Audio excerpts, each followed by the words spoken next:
Hariom. Steel संरचना में carbon प्रभाव। आज हम लोग स्टील संरचना में कार्बन के प्रभाव को डाटा के माध्यम से सीखने की कोशिश करेंगे। फेराइट को हम लोग शुद्ध लोहा भी बोलते हैं, जिसमें कार्बन का प्रतिशत 0.008% होता है। फेराइट प्लस पियरलाइट, जिसमें कार्बन का प्रतिशत 0.13% होता है। पियरलाइट, जिसमें कार्बन का प्रतिशत 0.8% होता है। 1.8% वाले कार्बन को पियरलाइट प्लस सीमेंटाइट बोलते हैं। यहाँ हम 0.008% से 0.8% के बीच के स्टील को हाइपोयूटेक्टोइड स्टील बोलते हैं और 0.8 से 2.1% स्टील को हाइपर यूटेक्टोइड बोलते हैं। 2.1% से 6% तक के को हम लोग कास्ट आयरन की श्रेणी में डालते हैं।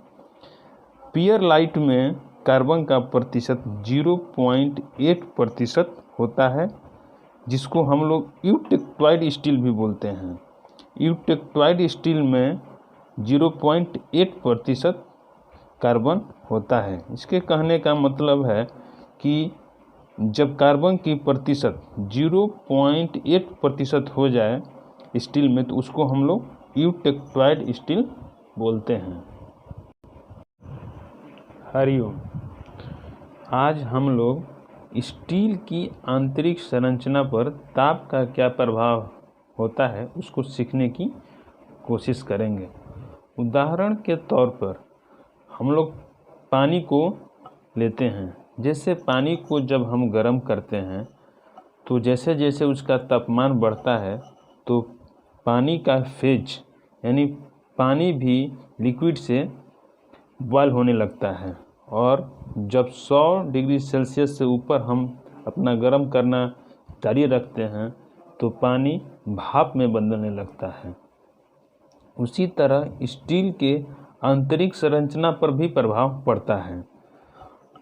आइए हम देखते हैं कि जब स्टील को हम धीरे धीरे गर्म करते हैं तो गर्म होने की जो दर है वो 723 डिग्री सेल्सियस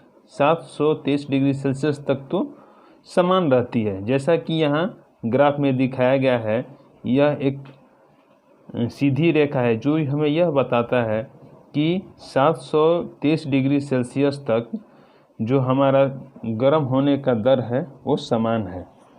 लेकिन जैसे ही जब टेम्परेचर 723 डिग्री सेल्सियस के पर पहुंचता है, उस समय गर्म होने का दर धीमा हो जाता है।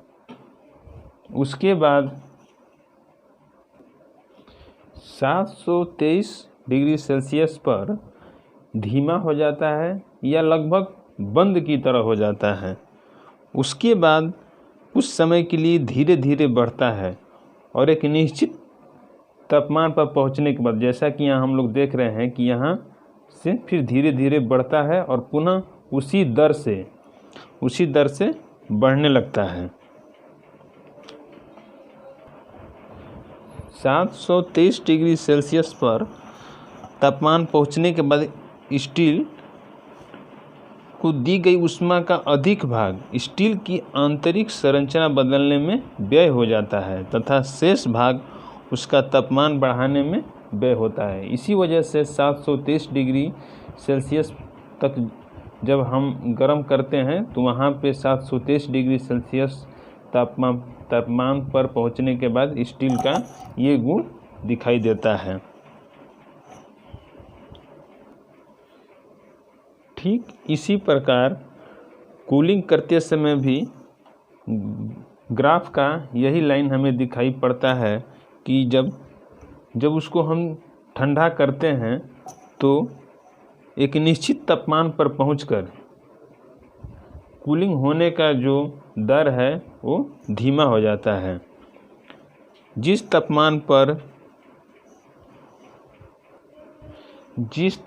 पर हीटिंग करते समय हमको कूलिंग करने का जो रेट है वो स्लो या लगभग बंद सा मालूम पड़ता है, उसको हम लोग हीटिंग का निम्न क्रांतिक बिंदु बोलते हैं। और कूलिंग प्रोसेस में जब उसको हम ठंडा करते हैं तो जिस पॉइंट पर हमको स्लो हो जाता है उसको कूलिंग का उच्च क्रांतिक बिंदु बोलते हैं। जैसा कि हम लोग देख रहे हैं कि उच्च क्रांतिक बिंदु हीटिंग के लिए और उच्च क्रांतिक बिंदु कूलिंग के लिए में 30 डिग्री सेल्सियस तापमान का अंतर रहता है। उसी तरह निम्न क्रांतिक बिंदु हीटिंग के लिए और निम्न क्रांतिक बिंदु कूलिंग के लिए 30 डिग्री सेल्सियस के तापमान का अंतर रहता है।